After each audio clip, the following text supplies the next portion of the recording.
이건 좀 진지한 얘기니까 조금은 좀 연준, 페드, 진지 이런 거를 조금 설명을 드려야 될 것 같습니다. 일단 뭐냐 그러면은 지금 트럼프가 원하는 게 뭐냐라는 거. 트럼프가 원하는 것의 가장 핵심이 되는 거는 약달러죠. 약달러.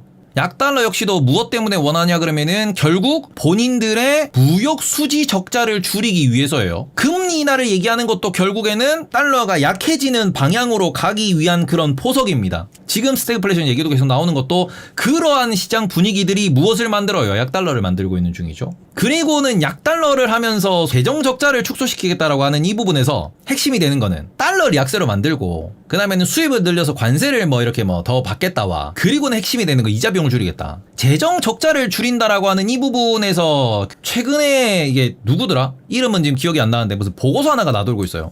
보고서라기보다는 그 논문 수준으로 볼 수 있는 내용인데 뭔 내용이 나오냐 그러면은 100년 무이자 채권이라고 이제 얘기 나오잖아요.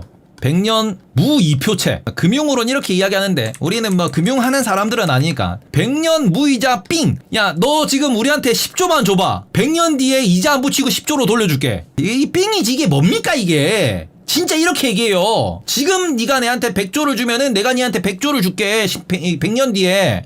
그럼 지금이 2025년이죠. 그럼 우린 다시 타임머신을 타고 돌아가겠습니다. 1925년, 2025년으로 이렇게 생각을 해보자고. 일제강점기 기준이에요. 일제강점기 기준의 종로에 건물 한 채가 얼마일까? 얼마였을까? 해봐야 한 3원 5원 했겠지.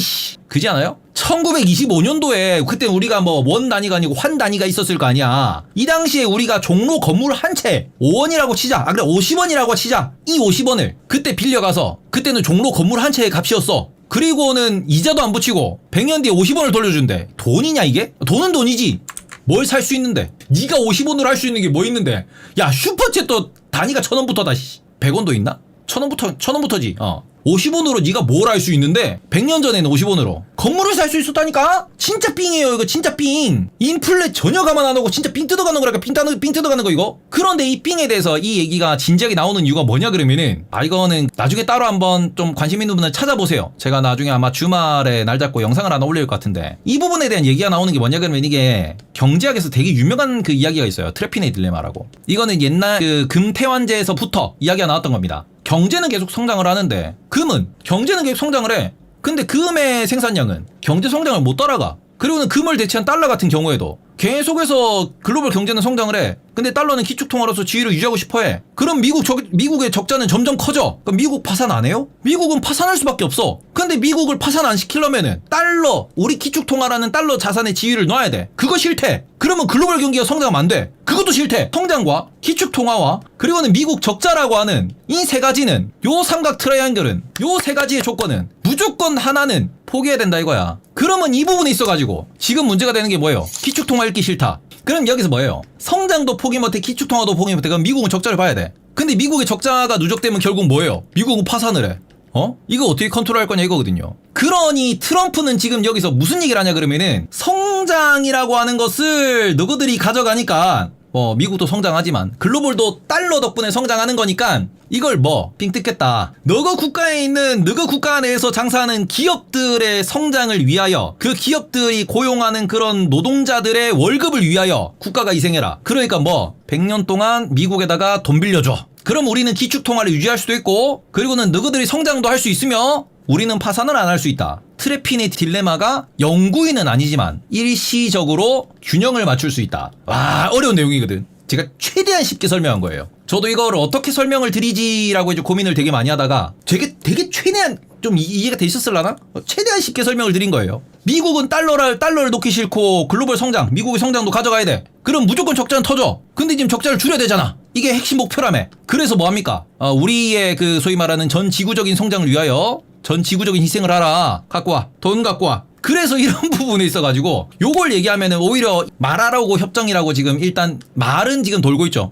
우리 그 플라자 합의처럼 말하라고 합의. 이것도 되게 어찌 보면은 트럼프가 원하는 것 같아. 역사적인 말하라고 리조트가 트럼프 집이잖아. 역사적인 그 합의를 어디서? 플라자 합의처럼. 우리 집에서 했다. 트럼프가 원하는 건 이거야. 이 미국의 백년지 대계를 트럼프의 집에서 도장을 찍었다. 그걸 원하는 거예요. 그러면서 여기서 추가적으로 얘기가 나오는 거는 이렇게 되면은 미국에다가 100년 동안 이렇게 무이자 삥을 이렇게 그 무이자로 이렇게 돈을 빌려주면은 그러면은 미국에서 일부 사람들은 겁니다. 달러를 못 믿는다. 이걸 누가 동의하냐? 그러면은 달러가 기축통화로서 지위를 잃게 될 거다. 이걸 잃게 되면은 뭐 합니까? 100년 무이자라고 하는 이 채권을 뭐 기존에 있던 너희들이 들고 있는 그 10년물, 20년물, 30년물 그 채권들 팔고 100년 무이자 채권으로 바꿔가. 우리 너한테 이자 못 줘라고 하는 거예요. 지금 중국이나 일본이나 우리나라도 마찬가지고 미국 국채를 다른 나라 국가들이 특히 중국이랑 일본이랑 한국이랑 뭐 이런 데서 되게 많이 들고 있잖아요. 러시아도 마찬가지고 되게 많이 들고 있어. 그러면 이렇게 중국이 들고 있고요. 1등이야. 일본이 들고 있고 2등이죠. 한국도 꽤 많이 들고 있어요. 그 다음에 유럽도 들고 있잖아. EU에서도. 러시아도 들고 다 들고 있는데 여기서 뭐 하는 겁니까? 지금 너희들한테 이자를 주고 있어. 근데 이 이자 비용이 되게 어찌 보면은 부담스럽다라고 하는 거거든요. 이 이자 비용이.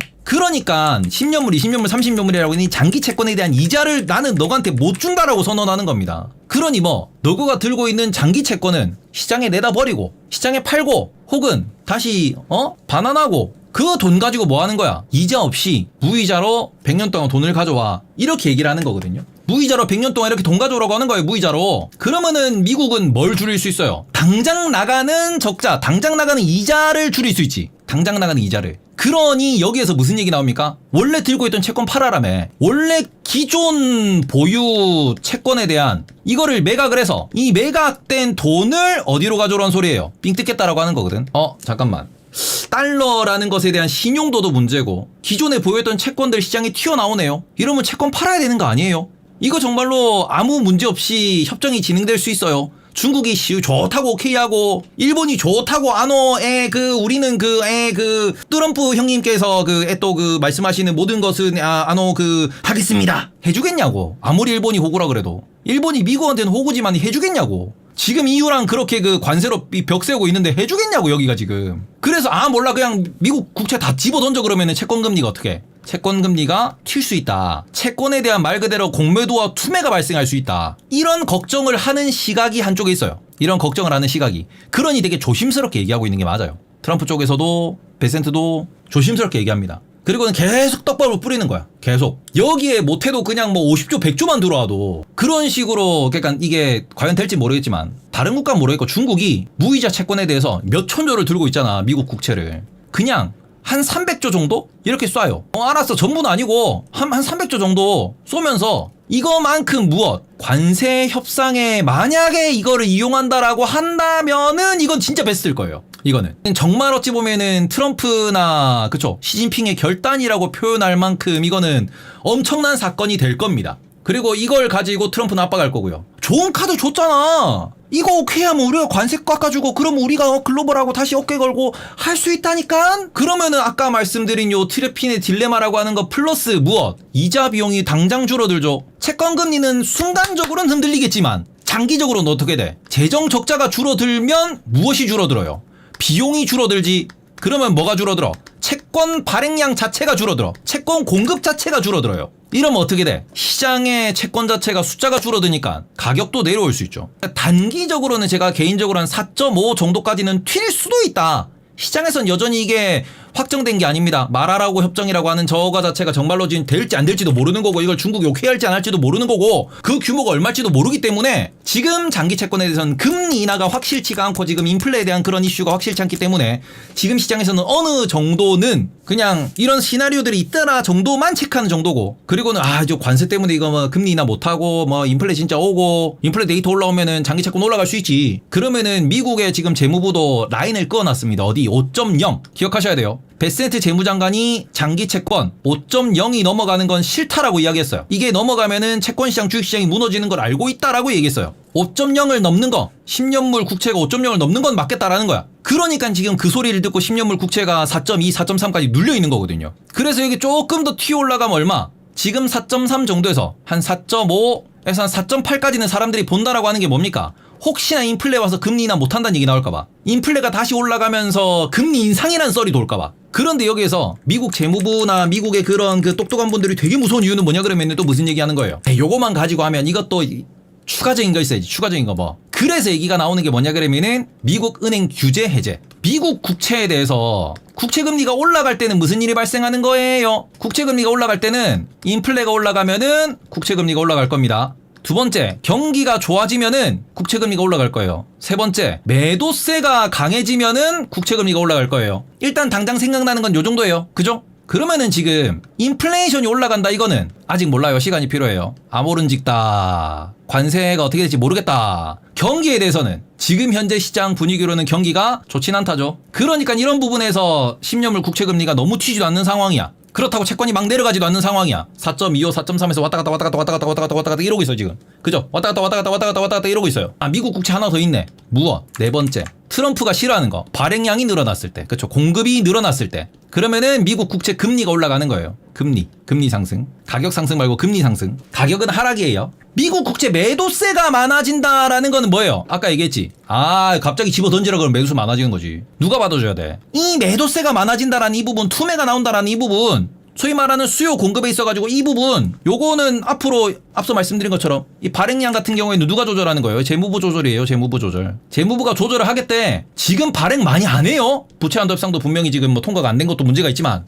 발행 안 하겠다 그래. 발행 줄이겠다 그래. 줄이고 싶다 그래. 재무부가 알아서. 그러니까 미국 국채 매도세가 발생하는 이 부분을 누군가가 사줘야지. 누가 팔고 누가 사느냐인데, 여기에서 참 무서운 게 살 사람, 살 돈을 이거를 만들어주면 되잖아. 미국 정부는 이걸 만들어줄 수 있는 힘이 있어. 권력이 있어. 어떻게? 미국 은행 규제 완화. 와, 멋있다. 미국 은행 규제를 풀어버려. 아, 너희들이 그 지금 규제 때문에 많이 힘들지? 너희 우리 미국 국채를 장기 채권을 매수해 놓으면은 자본 인정해줄게. 자본 인정 비율 높여줄게. 옛날에도 했던 거예요. 최근에 이거에 대한 규제를 되게 많이 했단 말이야. 왜? SBB가 이거 잘못 건드렸다가 터졌단 말이야. SBB 은행이, 실리콘밸리 뱅크 은행이 미국 국채 안전하다고 그냥 막 사놨다가 금리 막 올라가니까 원금이 날라갔습니다. 뱅크럽 빵! 그래서 미국 은행이 최근에 규제를 더 강화당했어. SBB 사태가 터지면서. 물론 얘 말고도 몇 개가 더 있지. 뉴욕 뭐 실버뱅크인가? 뉴욕 하여튼 뉴욕 무슨 은행이랑 그때 3개 터졌거든. 2023년도에 2023년 2, 3월에 은행 3개가 동시에 터졌어. 미국 은행 규제에 소위 말하는 이 채권에 대한 그러한 그 자본 인정 규제 이런 것들을 좀 이렇게 그 잘못 러프하게 해석하고 있다가 1년 만에 금리 빡 올라가니까 이제 가격이 국채 가격이 확 떨어지잖아요. 그러니까 이제 평가 손실로 개박살이 났지. 이 부분에 있어서 다시 이야기를 꺼냅니다. 아, 이제 터질 놈들 터졌잖아. 은행 다시 규제 완화해주면은 무엇? 다른 국가 중국이나 한국이나 일본이나 뭐 저렇게 뭐 해가지고 뭐 물량 나오는 거 뭐 미국 은행이 받아주면 돼. 그러면은 국채금리 많이 안 올라. 그러고는 살 놈을 만들었지. 그러면 다시 돌아가자. 아, 어떻게? 팔아도 돼. 그러면은 미국의 은행들이 그거 사줄 거야. 그러면 그 돈 가지고 뭐? 그 돈 가지고 우리 무이자 채권 사가. 그럼 내가 관세 깎아줄게. 그림 완성. 여기서 이제 결론은 이제 하나가 남아있죠. 결론은 그래서 꿈이잖아. 그냥 시나리오잖아. 시나리오가 도장이 찍혀야지. 성립하냐. 요걸 지금 시장에서 물음표를 띄우고 있는 거예요. 이렇게 하면 될 것도 같은데 이게. 그러면 아주 짧은 시간 내에 트럼프가 원하고 베센트가 원하고 지금 미국 정부의 적자를 줄이겠다라고 하고, 그러고는 지금 코로나 때 엄청나게 풀었던 유동성을 다시 은행에 묶어 놓으며 기축통화, 달러 기축통화로서의 그런 부분도 해소를 하고 중국이랑 미국이랑 이제 경쟁하고 있는 이 강대강 경쟁에서 약간 뭔가 서로 어깨를 거는 모습도 보이면서 트럼프가 좀 더 어찌 보면 이제 좀 더 이제 더 나은 정치인? 그쵸? 좀 더 이제 본인이 그쵸? 마음대로 하면서 이게 막 지멋대로 하지만 아, 너는 다 뜻이 있었구나. 너는 다 계획이 있었구나. 이러면서 이제 본인의 입지도 강화되는, 그래서 적어도 한 20, 30년 정도 동안에 미국의 또 다음 달러 기축통화라고 하는 그 패권은 어디서? 누구의 집에서? 트럼프의 집에서. 트럼프의 집에서. 되겠냐 이거지 이게. 이렇게 되면은 채권시장 기준으로 보시면 어디? 한 4.5에서 좀 더 밀리면은 뭐 4.7, 4.8까지 열어놓대. 5까지 안 가고. 그리고 누가 이걸 받아줘? 미국 은행이 받아줘. 장기 채권을. 그러면은 장기 채권의 금리 올라가는 게 좀 많이 잡히겠죠. 이렇게 잡히면은 미국이 신규로 국채를 발행한다 그래도 금리가 낮으면은 무엇이 낮습니까? 이자 비용이 낮아진다라는 거죠. 이걸 낮추고 싶어 하는 거잖아 지금. 이걸 낮추면서 트럼프가 어찌 보면 정부 자금에 좀 숨쉴 구멍을 만들어 놔야 된다라고 지금 주장을 하는 거고, 연준도 여기에 동의하는 거고. 연준이 여기에 동의해요 지금. 파월이 여기에 동의한다고. 파월이랑 트럼프랑 서로 뭐 이렇게 뭐 척을 지니 뭐니 하는데 둘 다 이걸 동의한다고 지금. 미국 중앙은행과 미국 대통령과 미국 재무부가 금리 인하고 뭐고 인플레고 관세고 뭐 이런 거에 대해서는 서로 의견을 보여도 딱 하나, 미국의 적자를 줄여야 된다라고 하는 이 부분에는 동의합니다. 모두가 동의해요. 그럼 여기에서 그렇죠. 다른 국가들이 한국도 그렇고 일본도 그렇고 중국도 그렇고 유럽도 그렇고 그래서 미국에 돈 갖다 바칠 거냐고. 미국에 돈 갖다 바쳐가지고 무엇을 받아올 거냐. 관세 협상의 우위를 가져와서 무엇? 자국 산업을 좀 더 자국 산업을 키울 수 있겠냐 이거야. 형이 말한 게 매우 신뢰가 가고 그럴듯한 것 같아 GPT 제미나이 딥리서치로 시뮬레이션 돌려봤는데 실제로 미국 부채에 도움이 되는 건 머스크의 도지지 관세가 아니라서 관세 지렛대로 부채 어떻게든 소화시키려는 것 같아. 정말 이대로 되면 소름. 그래요? 저도 이게 막 이렇게 막 주말에 막 이렇게 막 공부하다 보니까 그림이 이렇게 그려는 진단 말이야. 될까? 아니 그냥 막말로 우리나라에서 미국에다가 그치 우리나라에서 알겠습니다. 한국의 기업들을 위하여 그리고는 미국과의 좀 더 우리 동맹 강화를 위하여 우리 세금을 아주 그냥 대한민국 그 국민들의 피 같은 세금을 얼마 100조씩이나 미국에다 갖다 바치겠습니다. 그러면은 야 강화문 난리 날걸? 지금 기준으로 용산 난리 날걸? 여의도 난리 날걸? 왜 그거를 미국에다 갖다 바칩니까? 이 100조를 미쳤습니까? 대통령님 이러면서 아주 그냥 될까 이게? 정치적 결단이 될까 이게? 될까? 중국이 여기에 대해서 이거를 그 역사에 아주 그냥 그 남는 이 포인트를 해줄 수 있을까? 될까? 아니 국내 정치인들도 국내 정권 유지가 돼야 되는 거잖아. 일본은 할 수 있을 것 같아요. 저는 일본 된다라고 생각합니다. 예. 과연 이게 될까요? 이러면은 아주 그냥 반대 소위 말하는 반대 정치 반대 진영에서 저 미국에 나라 팔았다고 아주 그냥 이것도 안 주면은 저 세계 정세도 못 읽고 정신 못 차리는 놈들이라고. 야 이거 진짜 정치적으로 진짜 이거는 결단이라고 표현할 수 있는 그 포인트가 될 수밖에 없는데 아니 뭐 중국이야 뭐 시진핑 일당이니까 지금 독재니까 일본도 자민당 내에서 돌아가니까 상관이 없는데 특히 우리나라처럼 이렇게 그 양당 정치를 하는 특히 우리나라가 문제야 이게. 어떡할 거야 이거. EU는 EU 차원에서 접근이라도 할 수 있지. 참 우리나라가 이 부분에서 어떤 결정을 할지는 정말 저는 많이 궁금해요. 그렇습니다. 어쨌든 채권에 대해서 질문을 주셨지만 채권에 대한 방향성을 알려면 이 내용을 아셔야 돼가지고 말이 길어질 수밖에 없는 내용이라 일단은 쭉 설명을 드렸는데 핵심은 요 트래핀의 딜레마를 어떻게 해소를 할 거냐에 대한 현실적인 논의가 미국에서 발생하고 있습니다. 적자가 너무 커지니까. 그래서 말하라고 합의가 나오는 거다? 말하라고 합의가 이런 거구나? 그럼 우리나라에서 지금 무엇? 우리나라에서는 뭐 50조가 됐든 100조가 됐든 이걸 삥을 뜯겨야 되는데 뭐 어찌 보면은 큰 문제는 아닌 게 현재 한국은행이 들고 있는 보유하고 있는 미국 채권을 처분하고 그 돈만큼 갖다 주는 거예요. 그 돈만큼 이제 앞으로 이자 안 받을 게로 바꾸는 거야. 교환을 하는 거예요. 그러면서 미국과 동맹을 강화한다. 어찌 보면은 말이 안 되는 것도 아니지만 또 반대로 말하면은 이게 앞으로 5년, 10년, 20년 동안 받을 수 있는 그 이자를 포기하는 거잖아요. 채권에서 발생하는 이자 수익을 포기하는 거잖아. 그럼 그걸 포기했을 때 그만큼 경제의 부가가치가 나오느냐? 이거를 어떤 식으로 이제 미국은 저렇게 할 것 같으니까 이걸 어떤 식으로 통과를 해서 어떤 식으로 접근해서 이제 어떤 식으로 정말로 관세 협상장까지 얼마를 끌고 갈 거고 이거 얼마를 우리가 더 줘야 되는데 우리나라의 외화 자본 달러 갖고 있는 양이 현금도 있지만 100조 단위가 아니에요 이게. 100조 단위면 쉬워요. 1000조 단위가 넘습니다 이게. 장기 채권이 얼마인지는 좀 더 까봐야겠지만 우리나라 외화 보유고가 4000조 뭐 이렇게 나오잖아. 400조인가 우리나라가? 400조 400조? 우리나라 4000조지 들고 있는 거. 400조인가 4000조가 헷갈린다. 한국 외환보유랑 외환보유고 한번 보자. 한국 외환보유고는 얼마야? 우리나라가 그쵸 412억 달러거든요. 그러면은 10억 달러니까 40조밖에 안 된다고? 잘못된 것 같은데? 일단은 2024년 8월 기준으로는 4,152억 달러네요. 그러면은 400조니까 1.5배. 한 600조 되네? 600조. 현재 환율로 한 600조 정도 된다라고 볼 수 있을 것 같습니다. 1000조는 안 되는구나. 100조도 아니구나.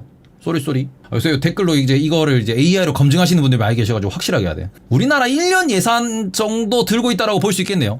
그럼 대한민국 1년 예산이 한 6,700조 되니까 1년 예산만큼 외환 보유를 하고 있다. 저기에서 장기 채권을 뭐 한 3분의 1만 해도 200조 얘기가 나와버리니까 200조를 앞으로 이자 안 받고 미국에다 그냥 무상 대여해주는 거잖아. 200조에 대한 이자를 포기하고 될 수 있냐 이거지. 이런 부분이 앞으로 우리나라에 현실적으로 다가올 만한 쇼크다 라고 해서 요거는 꼭 나중에 기억을 해놓으셨으면 좋겠습니다. 미국 국채의 방향성에 대한 이거를 정치적으로 그러고는 그다음에 뭐 외교적으로 약간 좀 손보려고 하는 게 현재 트럼프의 방식이기 때문에 딱 요 그림 가지고 계산기를 두드리시면은 저는 4.5 넘어가면은 분할 매수할 거예요. 4.5 넘어가면 진짜 다시 4.8, 4.9 하면은 그때는 뭐 레버리지도 할 수 있다고 생각합니다. 그때는 다시 한번. 근데 트럼프가 그거를 그렇게 용인하진 않을 거다. 트럼프의 최대 목표가 이자 비용을 줄이는, 적자를 줄이는 것이기 때문이다. 라고 정리를 하시면 될 것 같아요.